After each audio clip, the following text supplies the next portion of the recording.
ఒక ఊరిలో శంభు పేరుతో ఒక అతను ఉండేవాడు. చాలా నెలల నుండి అతనికి ఏ పని లేదు. అతనికి పని లేదన్న బెంగ కూడా లేదు. రోజు ఇంట్లో ప్రశాంతంగా కూర్చుని తన పొరుగు వారితో ఏదో ఒక సోది మాట్లాడుతూ కాలం గడుపుతూ ఉండేవాడు. ఒకరోజు తన భార్యతో, నాకు బాగా ఆకలేస్తుంది, తినటానికి ఏమైనా పెట్టు, కడుపులో ఎలుకలు పరిగెడుతున్నాయి. ఏం మాట్లాడవేంటి, ఏమైనా తీసుకునిరా అని అంటాడు. నేను ఎక్కడి నుంచి తీసుకుని రావాలి? మీరు ఏదైనా పని చేయండి, అప్పుడు పెడతా. నేను నిన్న కొన్ని బియ్యం తెచ్చాను కదా, అవి వండు. అవి నేను వండుకొని తినేశానండి. మీరు వెళ్ళి ఏదైనా సంపాదించి తీసుకుని రండి. ఖాళీగా అలా తిరగకండి. నాకు ఎప్పుడు పని దొరికితే అప్పుడే చేస్తాను. నస పెట్టకు. ఏదైనా పని చేసి రండి. ఇంట్లో మీరు తినటానికి ఏమీ మిగల్లేదు. భార్య మాటలకు శంభు ఇంట్లో నుండి బయటకి వచ్చేస్తాడు. నేను ఏదైనా పని చెయ్యాలి అని నడుచుకుంటూ కనిపిస్తున్న షాప్ దగ్గరికల్లా వెళ్లి, నాకేదైనా పని దొరుకుతుందా అని అడుగుతూ ఉంటాడు. లేదు, మా షాప్ లో నువ్వు చేయడానికి ఏ పని లేదు. షాప్ అతని మాటలకు శంభు అక్కడి నుండి బాధతో వెళ్లిపోతూ ఉండగా, ఓ అన్నా, ఓసారి ఆగు అని శంభు దగ్గరికి వస్తాడు ఆ షాప్ యజమాని. నీకు పని కావాలి కదా? అవును, చెప్పండి, ఏం పని? నా భార్య పైన నిఘా పెట్టాలి నువ్వు. వామ్మో, ఏం మాట్లాడుతున్నారు? నిఘా పెట్టాలా? నువ్వు పిచ్చోడివా ఏంటి? మీ భార్య పైన నిఘా పెట్టాలా? అవును, నీకు నేను రోజూ జరిగేదంతా చెబుతాను, విను. మా భార్య రోజూ ఇంట్లో నుండి నాకు చెప్పకుండా ఎక్కడికో వెళుతోంది. ఎక్కడికి వెళ్ళావు అని అడిగితే సమాధానం సరిగ్గా చెప్పకుండా దాటవేస్తోంది. మా ఇంట్లో మా అమ్మ నాన్న ఉంటారు. వాళ్లకు తెలిస్తే బాధపడతారని నేను గట్టిగా నా భార్యను అడగలేకపోతున్నాను. నువ్వు ఎలాగైనా ఆమె ఎక్కడికి వెళుతుంది, ఏం చేస్తుంది అని కనిపెట్టాలి. కొంపతీసి ఏదైనా గడబిడి జరగటం లేదు కదా? ఒకవేళ ఏదైనా గడబిడి జరిగితే, వామ్మో, నేను ఈ పని చెయ్యను. బాగా ఆలోచించు. ఎన్ని రోజులు నిఘా పెడతావో అన్ని రోజులు రోజుకి 100 రూపాయలు ఇస్తాను. బాగా ఆలోచించు. నువ్వు చేయకుంటే ఇంకా ఎవరైనా చేస్తారు. అవును, మీరు కరెక్ట్గానే చెప్పారు. నేను చేయకపోతే ఇంకా ఎవరైనా ఈ పని చేస్తారు. వామ్మో, అన్ని డబ్బులా? ఏవండి, నేనే చేస్తాను మీరు చెప్పిన పని. కానీ ఒకరోజు డబ్బులు నాకు ముందే ఇచ్చేయండి. ఇస్తాను, కానీ నువ్వు ఈ పని నమ్మకంతో చేయాలి. అంతా నువ్వు నాకు నిజమే చెప్పాలి, సరేనా? సరే అని తల ఊపుతాడు శంభు. అలా అతనిచ్చిన డబ్బులు తీసుకుని ఇంటికి వస్తాడు. ఝాన్సీ, ఇంట్లో నుండి బయటకి రా. ఇవిగో, ఇటు చూడు. ఆ మాటలకు ఝాన్సీ పరుగు పరుగున ఇంట్లో నుండి బయటకు వస్తుంది. తీసుకో. నువ్వు ఆశ్చర్యపోకు. ఏమిస్తున్నారు నాకు? ముందు తీసుకో ఝాన్సీ. వామ్మో, ఇన్ని డబ్బులా? నన్ను గట్టిగా పట్టుకోండి. నా కళ్ళు తిరిగి నేను కింద పడేలా ఉన్నాను. నువ్వు అలాంటి పని చేయకు. నేను తెచ్చిన డబ్బుల్లో సగం హాస్పిటల్కే ఖర్చయిపోతాయి. మీకు నా మీద కంటే మీ డబ్బుల మీదే ఎక్కువ ప్రేమ. అలా అయితే మీరు నన్నెందుకు పెళ్లి చేసుకున్నారు? ఆ డబ్బులని చేసుకుంటే అయిపోయేది కదా. అరే, అలా అనకు ఝాన్సీ. నేను మీ చేతిలో ఎప్పుడూ డబ్బులు చూడలేదు.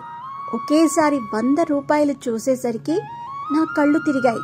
మీకు ఎక్కడి నుంచి వచ్చాయి ఇన్ని డబ్బులు? ఒకవేళ ఎవరి దగ్గర నుండైనా అప్పు తెస్తే కనుక వెంటనే వెళ్ళిచ్చేయండి. ఎందుకు ఇంకా అలా నిలబడే ఉన్నారు? వాళ్ళు దీనికి 2 వడ్డీ కట్టమంటారు. వెళ్ళి ఇచ్చేసిరండి.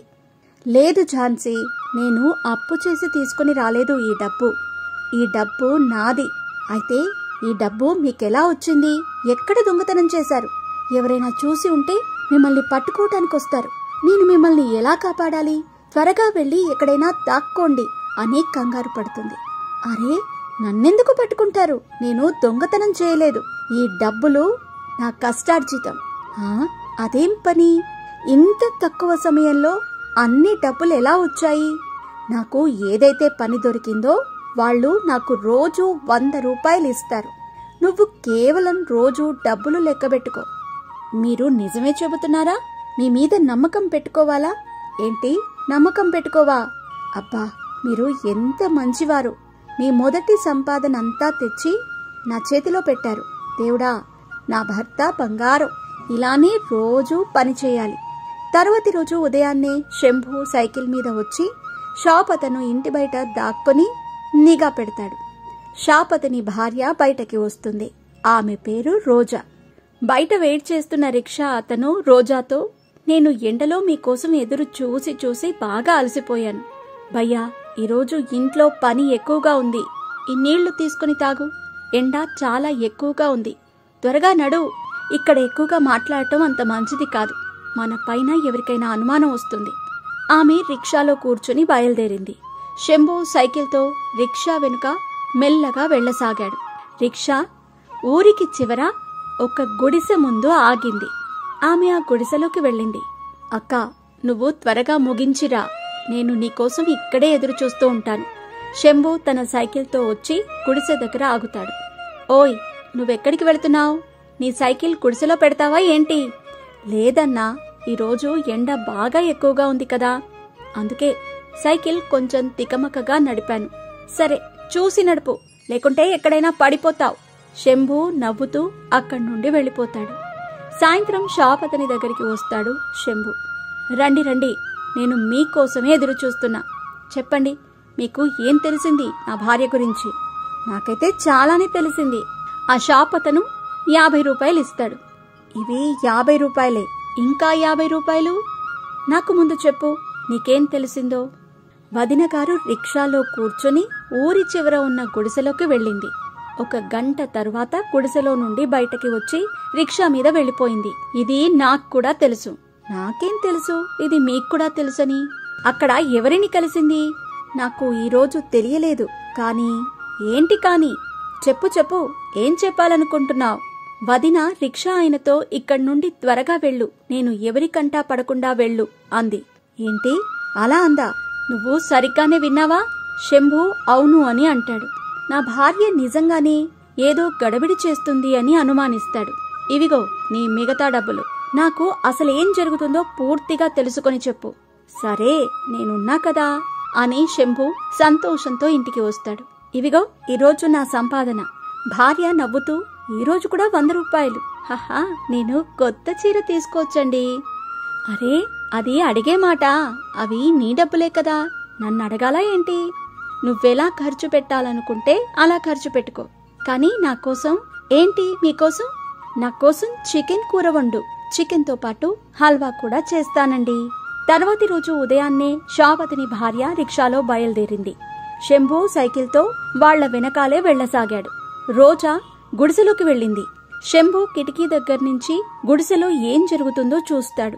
ఆయనకు కేవలం మంచం మాత్రమే కనిపిస్తుంది. అంతకు మించి ఏమీ కనపడటం లేదు. అబ్బా, ఎవరు లోపల?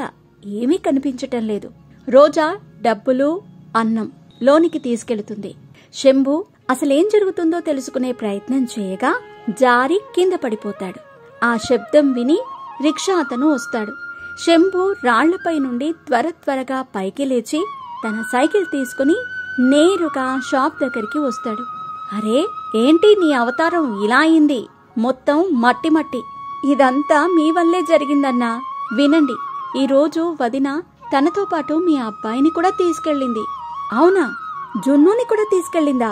అవును, అక్కడికి అన్నం, డబ్బులు కూడా తీసుకెళ్ళింది. అవి ఎవరికిచ్చింది? అక్కడ ఎవరున్నారు?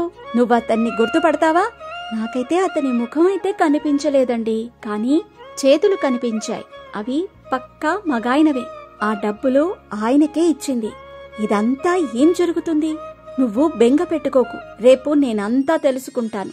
శంభు తన డబ్బులు తీసుకుని అక్కడి నుండి వెళ్ళిపోతాడు. షాప్ అతను చాలా కోపంతో ఇంటికి వస్తాడు. ఈరోజు నువ్వు పొద్దున ఎక్కడికి వెళ్ళావు? మీరు నాతో అంత కోపంగా మాట్లాడకండి. అడిగిన దానికి సమాధానం చెప్పు, తప్పించుకోకు. మీకు సమాధానం చెప్పటానికి నా దగ్గర అంత సమయం లేదు. మన జున్ను బాబు తినే సమయం అయింది. అత్తయ్య గారు కూడా పడుకున్నారు, లేస్తారు. అంత గట్టిగా అరవకండి. ఈరోజు మా అమ్మ వంక చెప్పి తప్పించుకున్నావు. రేపైతే ఇలా వదలను నిన్ను. తరువాతి రోజు షాప్లో, మీరు పని దొంగలైపోయారు. ఎంత పనుందో కనిపించటం లేదా? త్వరగా సామాన్లు పంపించండి, సోది పెట్టారు అని చిరాకు పడతాడు. సామాన్లన్నీ పంపించేశామండి. మీరు ఎవరి మీదో కోపం మా మీద చూపించకండి. మనసులో, అయ్యో నేనేంటి వీళ్ల మీద అరుస్తున్నాను? వీళ్ళు వాళ్ల పనిని వాళ్ళు కరెక్ట్గానే చేస్తారు. నేను ఏదో ఆలోచిస్తూ వీళ్లపై కోప్పడ్డాను. ఈరోజు నేనైతే ఏదో ఒకటి తేల్చేస్తాను. శాపతని భార్య రోజులాగే రిక్షాలో కూర్చుని బయలుదేరింది. శంభు కూడా వాళ్ల వెనుకాలే సైకిల్ తీసుకుని వెళ్లసాగాడు. రిక్షా అతను వెనకకి తిరిగి చూస్తాడు. శంభు అటూ ఇటూ చూస్తూ వెళ్లసాగాడు. అతను మన వెంట పడుతున్నాడేంటి అని అంటాడు రిక్షా అతను. ఆమె గుడిసెలోకి వెళ్ళింది. శంభు కిటికీ దగ్గర నుంచి వచ్చి లోపలికి చూస్తూ ఉంటాడు. వెనకాలే రిక్షా అతను వచ్చి ఇదేం పని అంటూ శంభుని పిలిచి గట్టిగా చితక్కొడుతూ ఉంటాడు. అంతలో అక్కడికి వేరే అతను వస్తాడు. అరెరే, అతన్నెందుకు అలా చావగొడుతున్నావు? నువ్విక్కడి నుండి వెళ్ళు. ఈయనకు సిగ్గనిపించదనుకుంటా. రోజూ మా అక్క రిక్షా వెనకాలే వస్తాడు. ఈరోజు నేను వీడి పని చెబుతా. మళ్ళీ ఎవ్వరి వెనకాల పడకుండా చేస్తా. నువ్వు మా మధ్యకి రాకన్నా అని బెదిరిస్తాడు. అతను అక్కడి నుండి వెళ్ళిపోతాడు. రిక్షా అతను మళ్లీ శంభుని చితక్కొడుతూ ఉంటాడు. ఏంటి నువ్వు నన్ను కిచిడి చేసేలా ఉన్నావే అంటాడు శంభు. అవును అని మళ్లీ కొడుతూ ఉండగా అక్కడికి షాప్ అతను వస్తాడు. ఓయ్ వదులు వదులు, ఎందుకలా కొడుతున్నావు? ఇతన్ని కొట్టాలా చంపాలా ఇలాంటోడిని అని మళ్లీ చేయి లేపుతాడు రిక్షా అతను. ఖబర్దార్, మళ్లీ చేయి లేపితే అస్సలు బాగోదు. నువ్వెవరివన్నా? ఈయనెవరో తెలీదా? ఈయన రోజా భర్త. ఈయనే నన్ను ఆమెను కనిపెట్టడానికి పెట్టాడు. అంతలో రోజా అక్కడికి వస్తుంది. అరే రామా, నా అక్కపైనే నిఘా పెట్టించావా అన్నా? ఆ మాట విన్న రోజా ఏడుస్తూ, నా మీద నిఘా పెట్టించారా అండి? అసలు నేను అంత పెద్ద తప్పేం చేశాను? నేను చెప్పాలా ఏంటి? నువ్వు రోజూ ఇక్కడికి ఎవరిని కలవటానికి వస్తున్నావు? అసలు లోపల ఎవరున్నారో చెప్పు ముందు అని గుడిసెలోకి అందరూ వెళతారు. లోపల ఒక ముసలాయన మంచం మీద పడుకొని ఉంటాడు. ఈయన నా తండ్రి, రోజా నా అక్క. ఈయన నా తండ్రి అని నాకు కూడా తెలియదు. ఈయన నన్ను చిన్నప్పుడే వేరే వాళ్లకు దత్తతిచ్చేశారు. ఆ ముసలాయన దగ్గుతూ, అసలిక్కడ ఏం జరుగుతుంది అంటాడు. నాన్నగారు, నేను మీ కూతురు రోజాని. అమ్మా రోజా, నువ్వా? నన్ను కలవటానికొచ్చావా అమ్మా? నన్ను క్షమించమ్మా. మిమ్మల్ని పోషించే శక్తి లేక నేను నిన్ను చిన్నప్పుడు ధనవంతులకి దత్తతిచ్చేశానమ్మా. నా తప్పు క్షమించమ్మా అని దగ్గుతూ అంటాడు. నాన్న, మీరు విశ్రాంతి తీసుకోండి అని అందరూ బయటికి వస్తారు. ఈయన రిక్షా ఆయన కాదు, నా తమ్ముడు. మా నాన్న బాధపడతారని నేనే ఈ విషయం తెలియకుండా ఇన్ని రోజులు దాచాను. నాన్న ఆరోగ్యం రోజు రోజుకి క్షీణిస్తోంది. తన కూతురుని చూడాలని ఉంది అని నాతో చెప్పారు. అదే విషయం నేను రోజా అక్కకి చెప్పాను.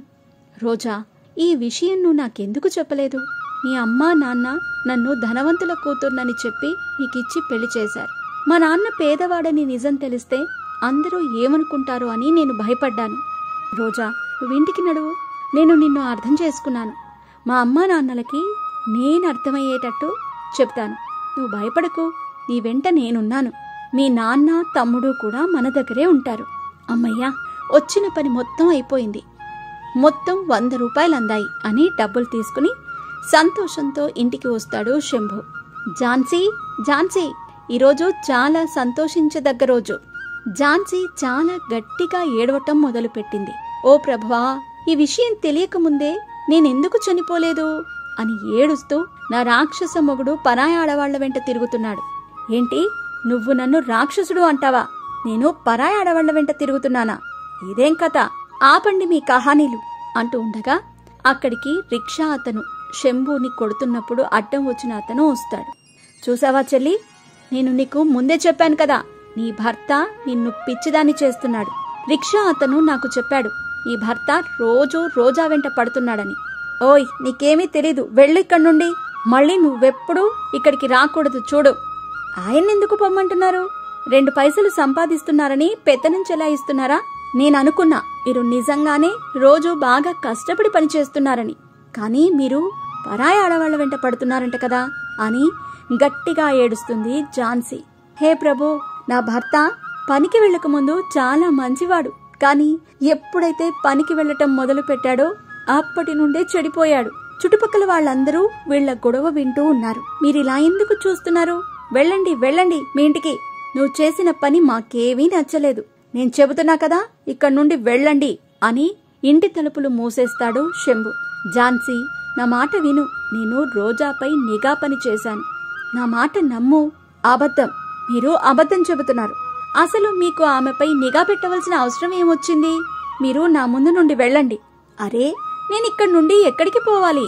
నా తల కనుక తిరిగింది అంటే చూడండి అని అక్కడి నుండి వెళ్ళిపోతుంది ఝాన్సీ. విను, నా మాట విను ఝాన్సీ, నేను నిజమే చెబుతున్నా. మీకు వినబడటం లేదా? మీరు వెళ్తారా, నన్నిక్కడి నుండి వెళ్ళమంటారా? ఆగు ఆగు, నేనే వెళతా. అంతలో షాప్ అతను, అతని భార్య రోజా అక్కడికి చేరుకుంటారు. అరే, మీరు వచ్చి మంచి పనయ్యింది. మీ వల్ల మా ఇంట్లో గొడవలవుతున్నాయి. మీరైనా చెప్పండి నా భార్యకు. అమ్మా చెల్లి, శంభు చాలా మంచి వ్యక్తి. ఈయన నేను చెబితేనే రోజాపై నిఘా పని చేశాడు. అన్నయ్య, నేను మా ఆయనకు ఎలా చెప్పాలో అనుకున్నా. నీ వల్ల మా ఆయనకు నిజం తెలిసింది. నీ వల్ల మేమందరం కలిసి ఉన్నాం. చాలా థ్యాంక్స్ అన్నయ్య. శంభు, రేపటి నుండి నువ్వు మా షాప్లో పనిచేయటానికి రా. ఈ బట్టలు మీ ఇద్దరి కోసం తీసుకొనొచ్చాము, తీసుకోండి. అన్నయ్య, మీరు ఏ గొడవలు పెట్టుకోకండి. మాలాగే సంతోషంగా ఉండండి. ఆ మాటలకు ఝాన్సీ కూడా చాలా సంతోషిస్తుంది.